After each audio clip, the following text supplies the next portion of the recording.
In the heart of the galaxy, inside a golden chamber floating above a dying star, the Galactic Council gathered.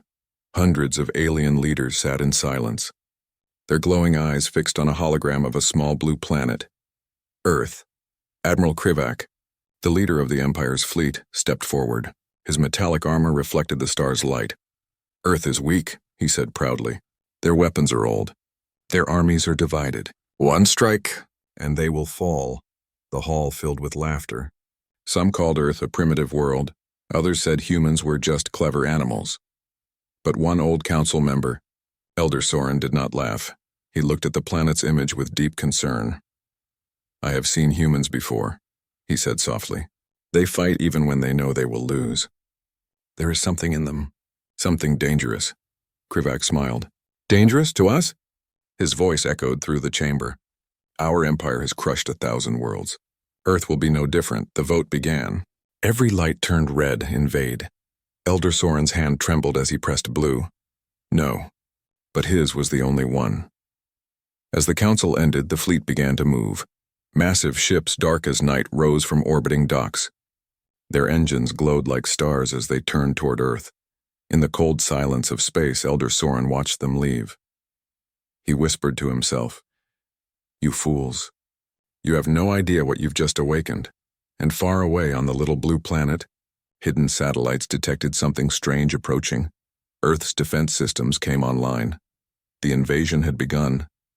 The alien fleet entered Earth's orbit like a storm of shadows. Thousands of ships moved in perfect formation, blocking out the stars. Their engines hummed with power, their weapons charged and ready. Admiral Krivak stood inside the command bridge, confident and calm. "Begin the scan," he ordered. "I want every human city marked for destruction." But as the scanners activated, strange signals appeared on their screens. Unfamiliar energy spikes. Hidden power grids. "Movements under the oceans and ice. What is this?" one of the officers whispered. Krivak frowned. "Ignore it. Fire on the major cities." The first plasma beams shot toward Earth. But before they reached the atmosphere, a massive blue shield flickered to life. The beams scattered into light. The aliens froze. Then from the dark side of the planet, hundreds of missiles launched. No one saw them coming. They hit the alien ships with deadly precision. Explosions filled the black sky. Fire lit up the orbit. Alarm screamed inside the flagship. Krivak shouted, "Counterattack! Destroy their defenses." But it was too late. Human railguns hidden on the moon and satellites around Earth opened fire. Alien cruisers tore apart one by one. For the first time, the mighty galactic fleet was in chaos. Krivak stared at the burning wreckage outside the window. "This can't be possible," he whispered. "They are just humans." Down on Earth, inside a hidden command base, Commander Elena Reyes watched the same scene on her screen. She smiled coldly. "Welcome to Earth," she said.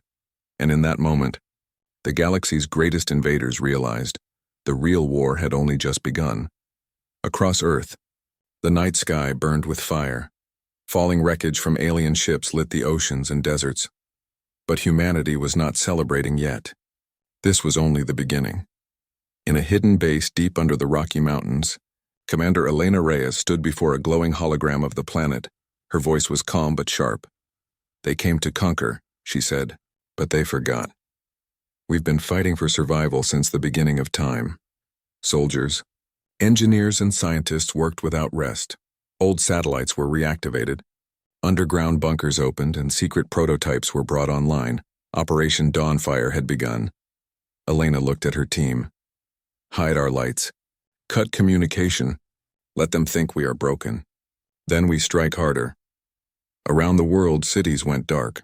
Not from fear, but strategy. Alien sensors saw only silence and ruins. But beneath that silence, humanity prepared its revenge. From the Arctic, stealth bombers rose through icy clouds. From the Indian Ocean, submarines surfaced quietly, releasing unmanned drones. In orbit, cloaked defense satellites aligned into formation. Meanwhile, the alien fleet tried to recover. Admiral Krivak ordered, "Find their command center. Crush it!" But his scanners showed only confusion. Hundreds of false signals, thousands of decoys. He realized too late. Earth had disappeared from his map.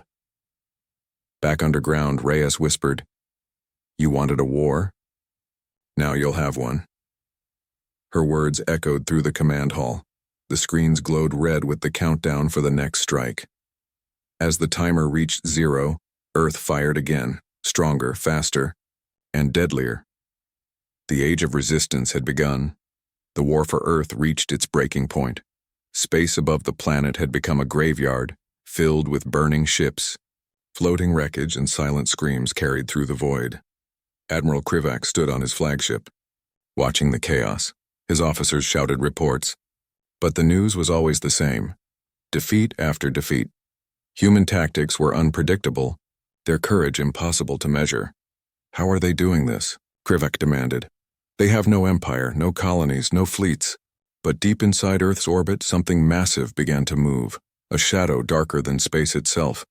It was a human warship, the Titan, a secret vessel built in silence, armed with technology stolen from fallen invaders. The Titan's captain, Marcus Hale, spoke on open frequency. His voice was calm, steady and cold. "You came to conquer," he said, "but this is our home. You will not leave it alive." The Titan's cannons roared, firing bursts of light that tore through the alien formation. In minutes, entire fleets vanished into fire. Krivak's ship shook violently. Sparks flew, alarms screamed. He looked out the window, eyes wide with disbelief. They are learning our weapons," he whispered. "They are adapting." Back on Earth, Commander Reyes smiled as she watched the Titan fight. "This is the moment," she said. "The moment the galaxy learns who we really are." And as the human fleet pushed forward, one message echoed through every ship, every base, and every soldier's heart. And for Earth, that night, for the first time in galactic history, humanity stood not as prey, but as the hunters. The news spread across the galaxy like wildfire. The mighty invasion of Earth had failed. The Council's grand fleet, once the symbol of unstoppable power, was now nothing but smoke and ashes floating in space. On distant worlds, alien species whispered the same words, the humans. They survived. Inside the Council chamber, panic filled the air. Holograms flickered. Reports arrived every minute.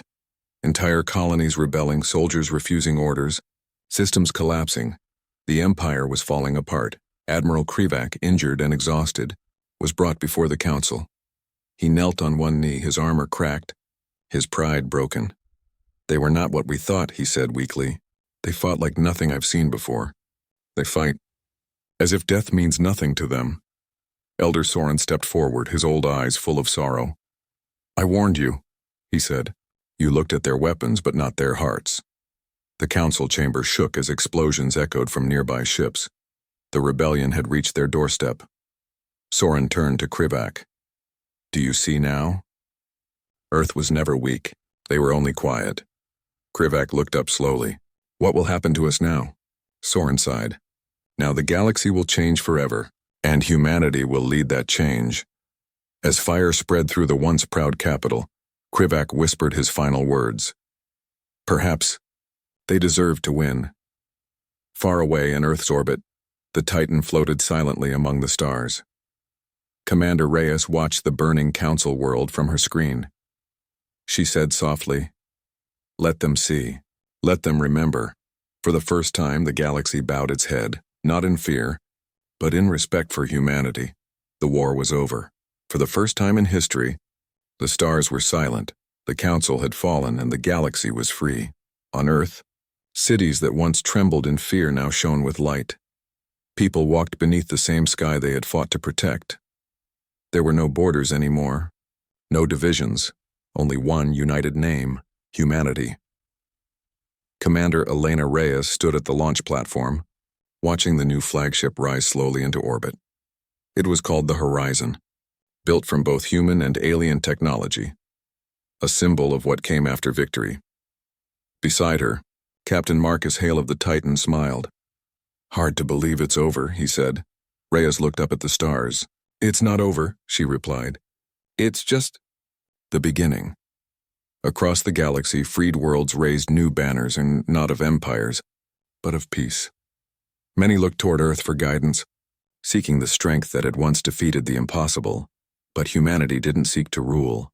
They sought to understand, to explore, to build something better. In orbit, the Horizon's engines ignited. Blue light spread across the sky as it prepared to leave the solar system. Children watched in awe. Old veterans saluted.